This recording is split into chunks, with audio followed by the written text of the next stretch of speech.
Hello and welcome to a presentation, Knowing the Difference, LCA, EPD, and HPD from Labeling Sustainability.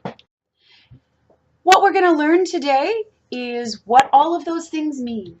I'm going to give you a short overview, enough information almost to be dangerous, on what these things mean and things to think about for your organization when you're considering. I would bet the reason why you're watching this presentation is you want to learn more, and you want to learn more because your organization is asking the kinds of questions that come up here. Which one is right for us? Which one should we do? What do they say? What are they communicating to our customers? So that's what, if you watch further, you will learn. You will first learn the decoding of the letters. What do they mean? What is LCA, EPD, HPD, and all of the other little PCRs, ISO. We'll talk about all of those.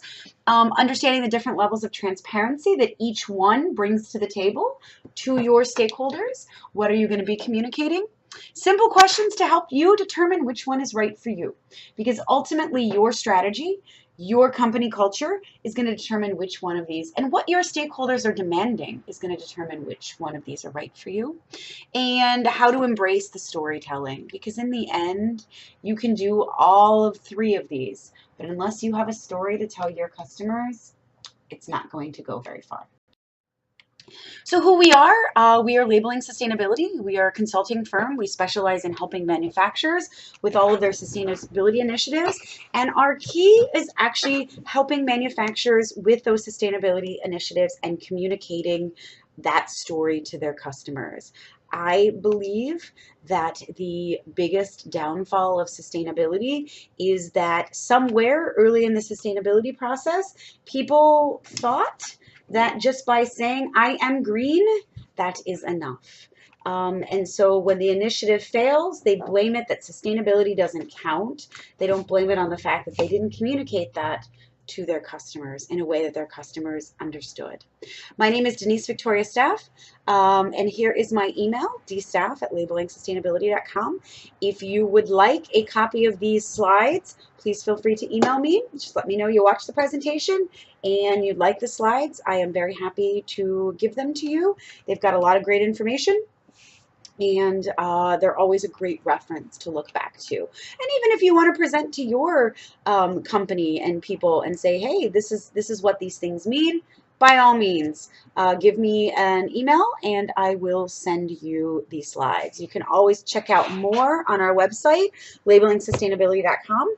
We've got a lot of great resources there and are always willing to share. Sustainability is our passion. First, we're going to decode the letters. What does LCA mean? You might also see LCI, EPD, and HPD. So LCA is a life cycle analysis. If you see LCI, that means life cycle inventory. They're pretty used interchangeably. The technical differences between the two, not much. So LCA, LCI, pretty close. And they are a technique for assessing the environmental impacts of all the stages of your product's life. With an LCA, it's cradle to gate. And I always say it starts with the first molecule. So it's every single molecule we're taking into consideration. So it's raw material extraction, it's processing, it's distribution, all of that can be addressed in an LCA. LCAs ultimately avoid a narrow outlook on your product's environmental, but also your product's processes. It's a pretty in-depth look. You're going to see everything good and bad.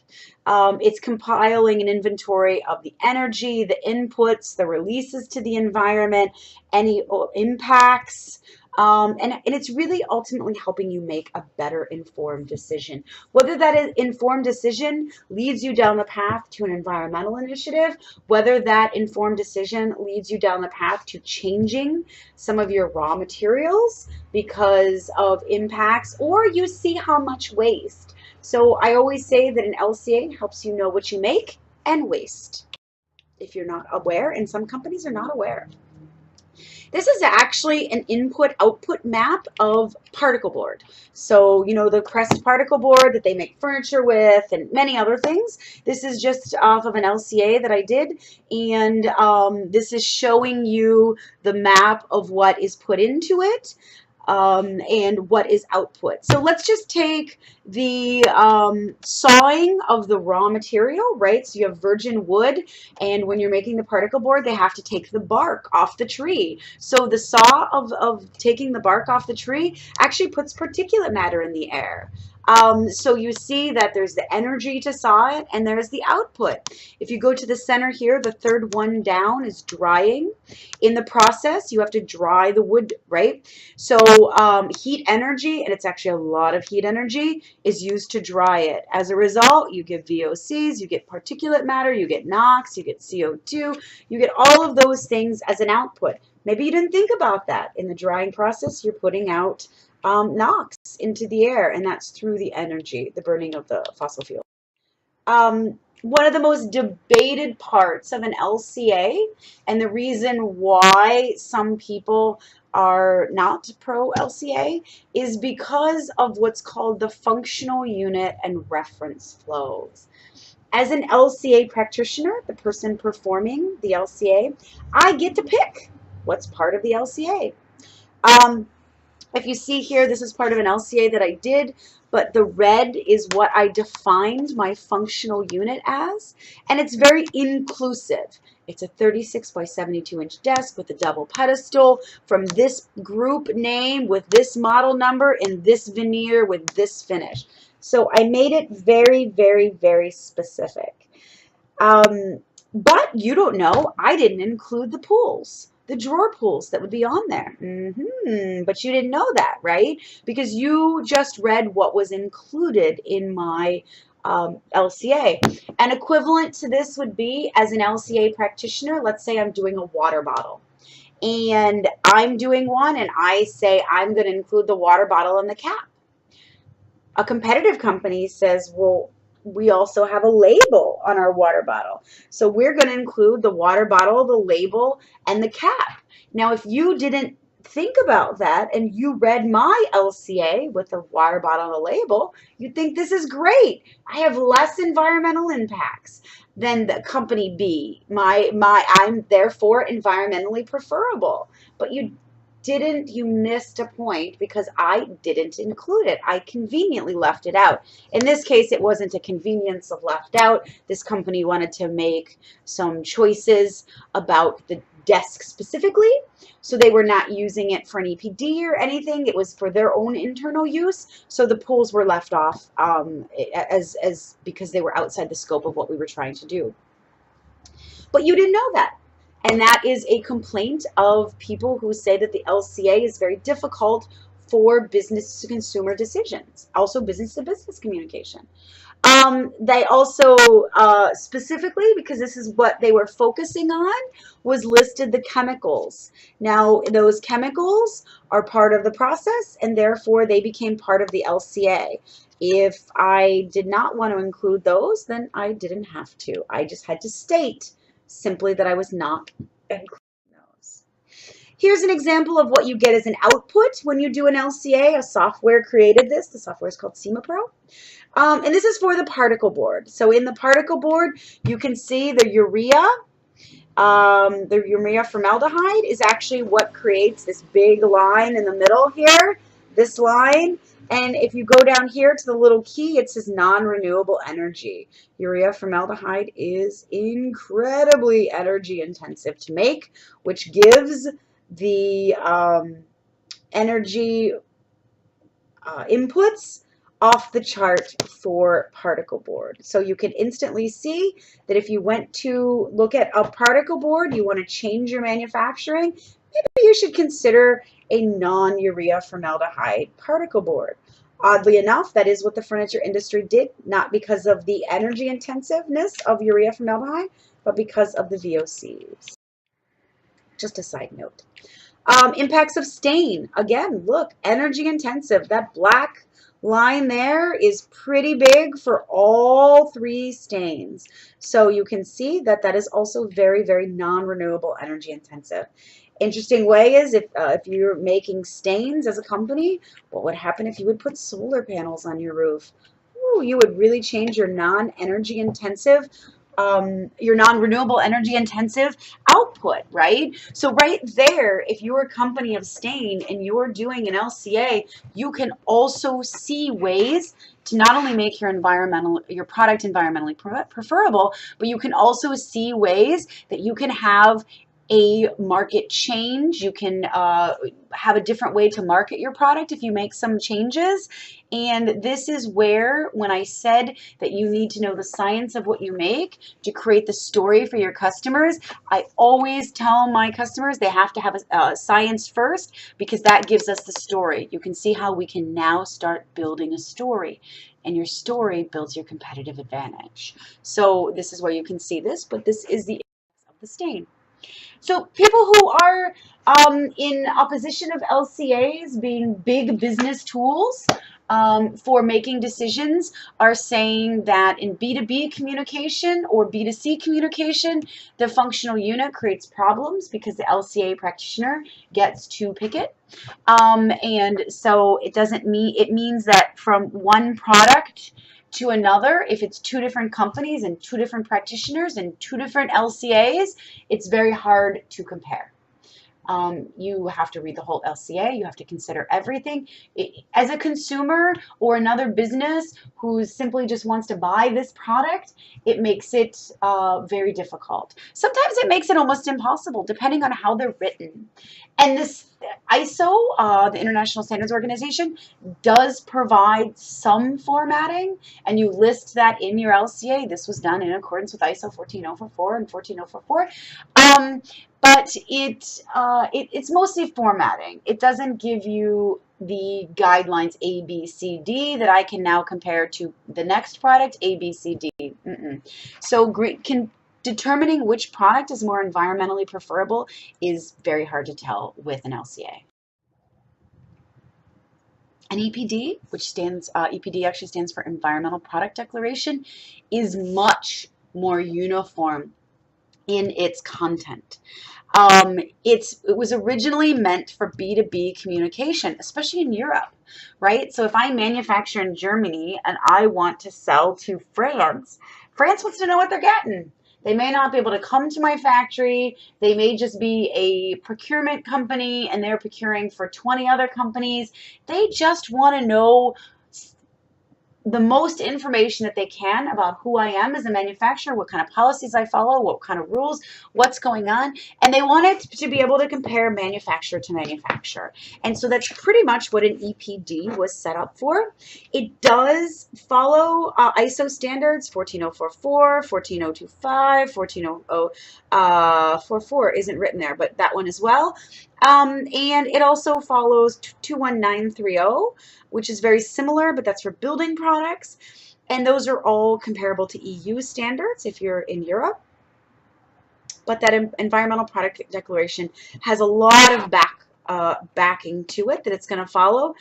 But in addition, it's going to have some more formatting, which we're going to talk about next. An EPD has many names. You can see your product is EcoLeaf. That means it has an EPD. Environmental profile, environmental declaration of product. A beginning one here we have is the most common, environmental product declaration. And since we at Labeling Sustainability are a company who focuses on building materials manufacturers, this is what is used a lot in the construction industry now, especially with LEED, and that's B2C communication. So what does an EPD contain? It starts with an LCA, LCI, right? So you're not getting away from that whole process there. That's the beginning of an EPD. It's the beginning of the process. You always have to have that. And as I said earlier, a life cycle starts with molecule 1. So does an EPD. Here's the big difference. And that's, to me, having conducted both, I can tell you that the biggest difference here is the functional unit. And in an EPD, a functional unit is defined by a product category rule, or PCR. And what a PCR is it's a definition for that all the products in that category must follow. So it's going to determine your functional unit. So guess what that does? As before, when we said every practitioner gets to pick their own, not anymore. So if you're going to do an EPD, all EPDs for water bottles must follow the same functional unit. Guess what this allows you to do? In B2B communication, it allows you to compare products much more easily. So in an EPD, your life cycle analysis must be third-party verified. So whoever did it, you have to get a second opinion. Let's make sure that there's not a rounding error. Let's make sure that they didn't forget an input. People that are doing these are human, and they're relying on their input into a software. So the wrong button may make a mistake. So you always want to have that verified. It also contains information that is not in an LCA. So an LCA is your product processes, right? From A to Z, what goes into your product. An EPD wants to know additional waste. If your employees wear PPE, well, they're performing certain operations and that PPE goes in the trash after one use. That's in an EPD. What kind of environmental health and safety procedures does your company follow? What is their procedures? This is part of an EPD. And any laws that regulate or govern over your product. This is so when I'm making a decision about what to procure, I know my risk. If you're manufacturing in a hurricane zone and you don't have the right safety procedures and you don't know the regulations that are overarching for your company, and you're manufacturing anyways, and I say, oh, but they have the best price, but then there's a huge hurricane and I no longer can get your product, and my raw materials are not there for my manufacturing. I've allowed risk to enter my organization, and that's kind of what an EPD is cutting out. It's cutting out as much risk as possible when you're looking at companies, in addition to knowing exactly what it is they make. If you want more information about an EPD, you can always go to environmentaldeck.com. They've got what is an EPD, creating an EPD, and those are great resources specifically on getting down to the EPD processes. So we talked about ISO, PCRs, and the functional unit. As I said, PCR stands for Product Category Rule, and they are needed as part of the EPD. These are rules, very specific rules, requirements, and guidelines for developing a Type 3 Environmental Product Declaration, and that's what an EPD is, according to ISO. It's a Type 3 Environmental Product Declaration for one or more product categories. What is a product category? In product category rules, a product category is a group of products that can fulfill equivalent functions. So our water bottles are equivalent, even though they may not look the same. So the water that you can buy now, I think it's just in a basic black and white box that says water. Technically, that could be in the same product category as a water bottle. So it's going to have a piece of cardboard that looks like a milk carton is going to have a dramatically different footprint than a traditional water bottle. So that could shake up the water bottle industry if it catches on. I don't think they've done an EPD, but if they have, they would have a lot of interesting information to start making their product claims with. EPDs need product category rules, even though they're not defined as part of ISO 14025, but they are a key element in the EPD. And the LCA that's performed for the EPD must use the PCR as their functional unit and scope. That is the key. So you can see that the process for an EPD is you're gathering the data, you're completing the LCA, you're using that for the EPD, you're getting the additional information, and on and on and on and on. So it's a very, very long process. And that's something that you need to think about as an organization. I'm not going to sugarcoat the amount of time and energy and data that you need to complete an EPD. I'm also not going to discourage you. I think EPDs are fantastic. I love to see companies really learn about their products through an EPD, learn about their organization, and really Learn about what their customers are asking for. I love the EPD process, but I will tell you that it takes time. It takes resources, not only in outside resources as an LCA practitioner, an EPD practitioner, program operator. It takes a lot of those resources, but inside your organization, it is going to take resources as well. Somebody has to give me, the LCA practitioner, the data that I need. And when we start the process, will give you a list of what I need. And now somebody at your organization has to give me back that information. I also caution you that the time that it takes to complete an LCA or an EPD, in my case, is not long time to do the calculations. I personally spend more time waiting for information from the company than I do in getting them back the information. So I give you a list and then I wait. And then I check back with you and say, okay, I gave you my list. Where is it? Okay, we're on it. And then I wait. So I recommend that when you're getting ready to perform an EPD or an LCA, that you have a discussion internally about where those internal resources are going to come from. Who's going to be the project head? What are going to be the procedures in place to make sure that you're doing it in a timely fashion? Because once you've committed to doing it, I always like to see it done in a timely manner so you can keep the momentum rolling of what this is doing to your organization. Your employees will be or coworkers or, whoever will be very happy in the beginning, but as time goes on, you kind of forget. So you want to keep that momentum going of this is what we're doing. It's an expensive process. I'm not going to lie. You have all these people involved, LCA practitioner, EPD practitioner, your verifiers, your EP verifiers, your registration. So it does require many sources internally and externally.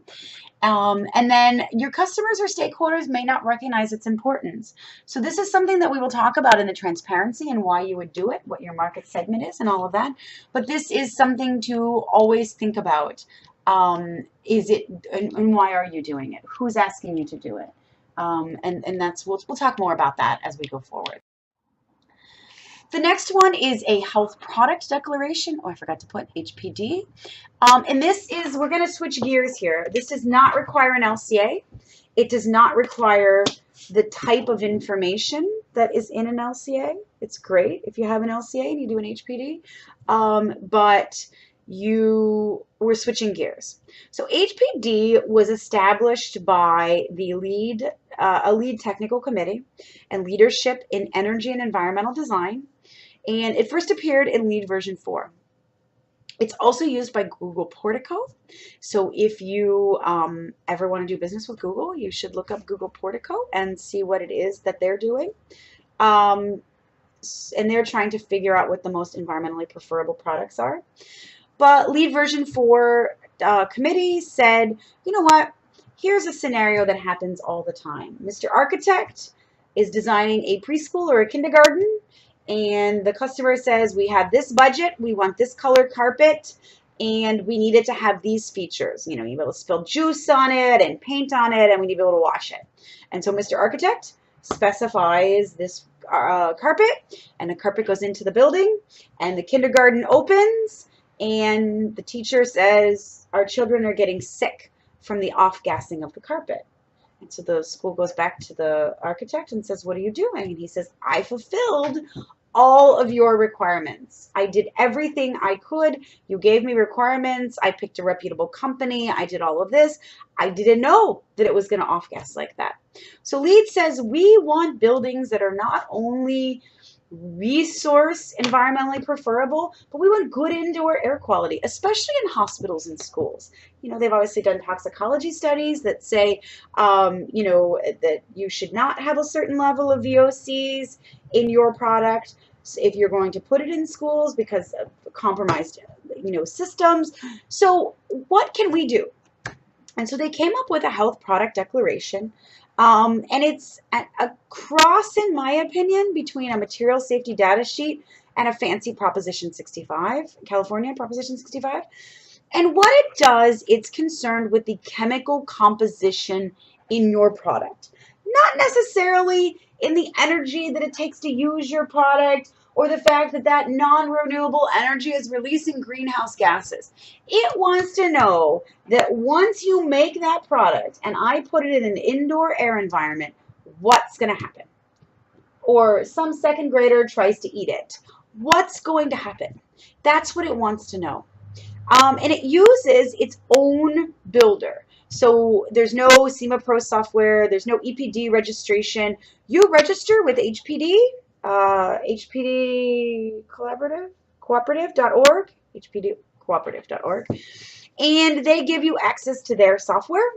And there's no third-party certification currently. They're trying to do that because third-party certification would help the process. It currently has some self-declare problems when people are self-declaring, so they're looking at making it third-party certified, but currently it does not.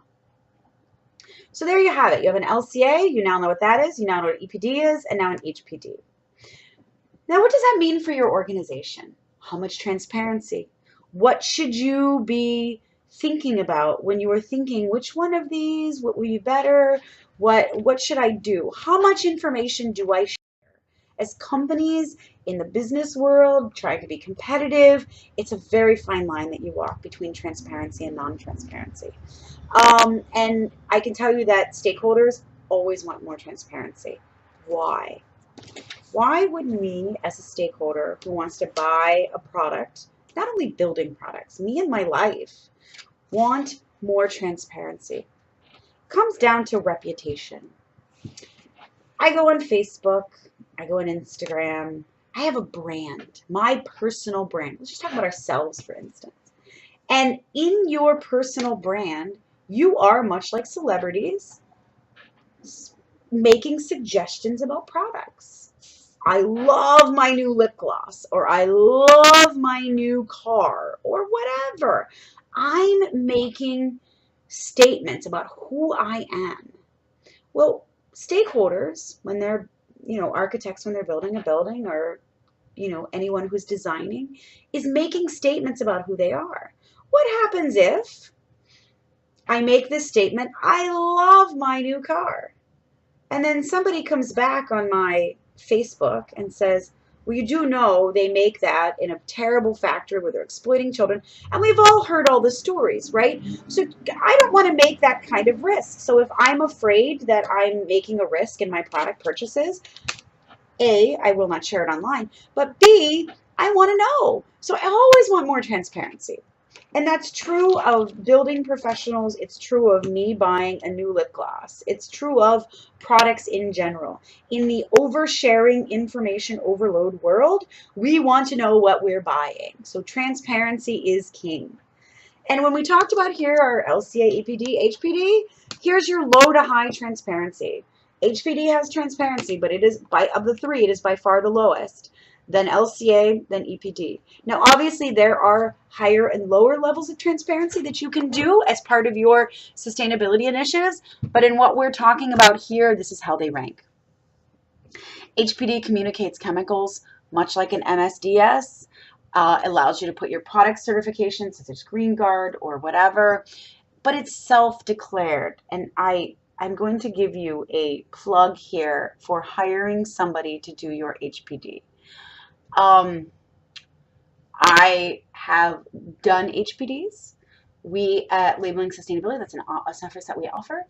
I'm very connected to the architecture and design community, so I know a lot of corporate manufacturers, I know a lot of architects, I know a lot of people in the industry, and I can tell you that there is a stark contrast between ones that are self-declared and ones that somebody has paid a professional to do.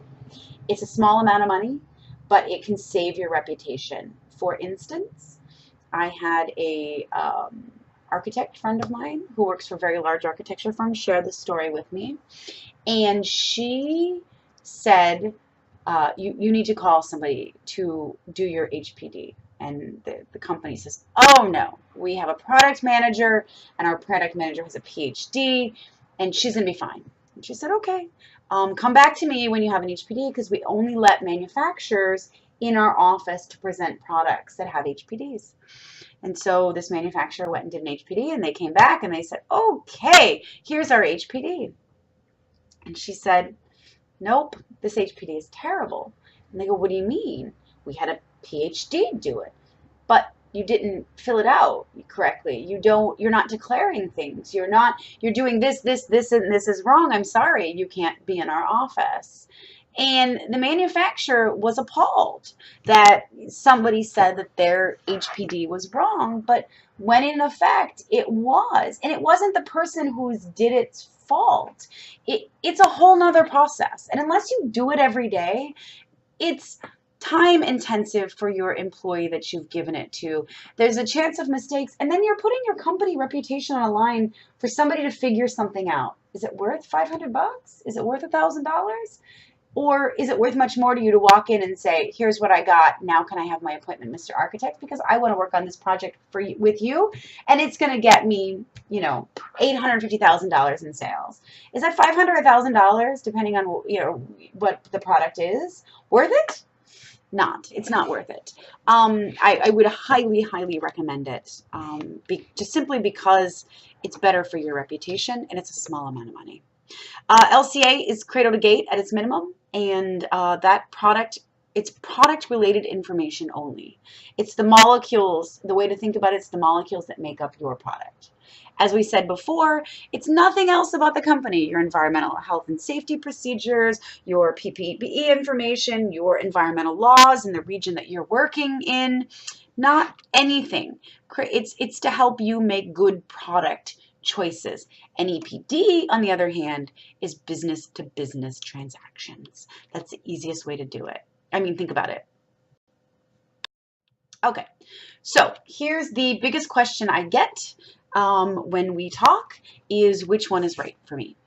How do I know which one's right? I need to do something. I want to do something, but which one? So the path of least resistance, let's put it that way. The path of least resistance for, let's say your industry is not forcing you to do it. You have your own internal reasons for wanting to do it, and you want to have something. You want to start somewhere. So you're like, I want to do an EPD. And I say, great. I think EPDs give you the most information you could possibly have. And it's such a thorough process that at the end, you will not look at your product the same. You will look at your company the same at the end of an EPD that you do at the beginning. But what happens if you are a family-owned company and the owner of your company is an older gentleman who thinks that the way he manufactures things and his raw materials are the secret sauce that make him relevant in his industry, in your industry? It's not true. But he's an older gentleman, and this is what he believes. He wouldn't give away an ounce of information about what it is he makes. I can tell you that you are going to have a very hard time, unless you are Mr. CEO yourself, who is willing to change. You are going to have a very hard time selling an EPD to this gentleman and why you should do it for your company. With no external forces forcing you. If just to be a good corporate citizen, you want to do an EPD, I commend you. But I also going to tell you that idea is going to die on the vine. I worked for a company like this. They honestly felt secret sauce was keeping them competitive. It was not. So what level of transparency? This is always where I start, because it tells me whether you're going to have a 6-month fight, a 6-week fight, a 6-day fight, or no fight at all. They open the doors and say, come on in. We want to start the work. This is where it starts. The level of transparency is in your company's culture, because that will have to change if you have, a level that you need to get to. What transparency are your stakeholders demanding? Let's say that you manufacture something with PVC and stakeholders are just all over you. You're going to have to probably do an EPD.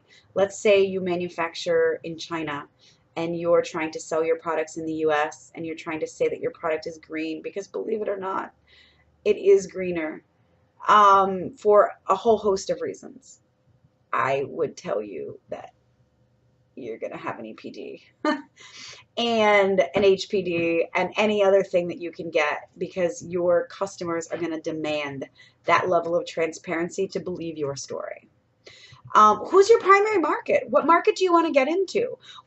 Who are you targeting? If you want to sell to schools and you want to sell to hospitals, you better have an HPD, and that better be your leading statement. And then right behind it with an LCA showing that you don't use anything bad in your molecules of your product. Like, there needs to be backup. And that's how you know that's your target market. And what do you want this environmental declaration for? Do you want to, are you being pressured by your industry? If you sell in the commercial, let's say flooring market and in the US, and you want to sell in hospitals and schools, I can tell you that you want an environmental declaration because A, everyone else has one, and B, architects aren't going to believe your story unless you do. What is it that is making you go in this process? That's a big question as well. And you have to weigh all of these. It's like putting them on scales and saying, okay, the bottom tier is the HPD. Now, do we have enough forces, external or internal, that we get to LCA? Okay. Now, do we have enough forces, internal, external, that we get to EPD? What is it? So this is how you figure out what is right for you. And I can always talk you through the process. You can feel free. Send me an email. Free of charge. We'll just talk about it and see what you got going on and which direction you could go. And there are other certifications beyond this. There's a ton of them. But I focus on these because these are industry recognized. If you want to sell in the US, if you want to work with architects, if you want to work on large commercial buildings, if you want to work in hospitals and schools and retail, and if this is your market, these are 3 things that you need to start with. Now, if you want to do some other fancy certifications, they pop up all the time. I just heard one the other day. I was like, what is that? They're like, oh, it's the new hottest certification. I was like, here today, gone tomorrow. These 3 will not be gone tomorrow. And these 3 are the ones you need to start investing in. And finally, this is the biggest missing link in sustainability. And that is, don't just make a claim. My product's green. My product doesn't have any PVC. My product is made with solar panels on the roof, so renewable energy. Great. But now connect that. Now engage your customers with that. It's more than just saying my factory has solar panels on the roof. That's taking that. Remember that stain slide? And I said that manufacturer of stain, they manufacture in Cleveland, Ohio, actually. I won't say their name, but they do manufacture in Cleveland, Ohio. Wind power in Cleveland. There's a huge wind turbine on Lake Erie right there. And what if they started manufacturing and using wind power? I don't know, there are limits on solar, but what about wind? What if they start showing their customers and creating stories and just really demonstrating that their stain compared to their competitors has half the renewable energy impact, and tell them why and what they're doing. And this allows your customers to remember it. If you say, oh yeah, this company who manufactures in Cleveland uses wind power. Great. I read that fact on their website. What does that mean?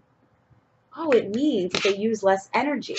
And that coal comes from the Tennessee Valley, and there's less particulate matter in the air. Now, I think it's South Carolina, North Carolina, that used to complain about all the bad air blowing. It is less. And, start creating a story. Start creating something that your customers can remember, because then next time you see that company's name that manufactures in Cleveland, Ohio, you're going to say, oh, I know about them. They use wind power, and they have this really great monitor on the outside of their building, and you have something to remember. And so that's really what creating a story is. And once you have the science of what you make, your story can get really interesting and really creative and really engaging. And you know what? People are going to be less likely to question you because you're going to be competent in what you're saying, and you're going to be able to back up those claims, and you're going to say, you know what, don't take my word for it. Look, here's pictures of the building. Here's our LCA impact compared to a traditional product. You know, you're going to be able to make a story, and people are going to say, wow, I've had this happen time and time again. Customers sometimes don't even know what they're reading, and they're still impressed. They're like, that's a great level of transparency. I'll take it. So this is always key. The story at the end is, it baffles me how many people don't embrace it. And the biggest key to it is actually the luxury market.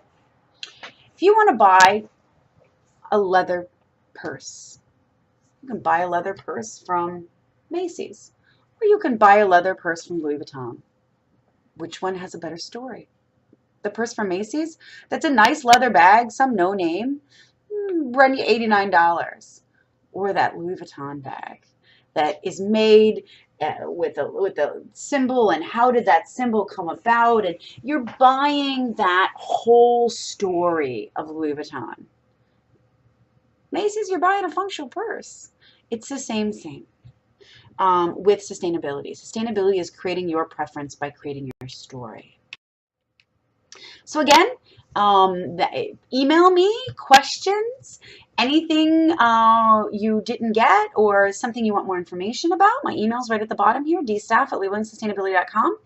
And check out our website for additional resources. There's always new stuff being posted on there. A lot of times when I'll create a presentation and I think it has such great stuff for a client, I'll make an adapted version, put it on the website, because it's stuff that everyone needs to know. And I thank you for your time.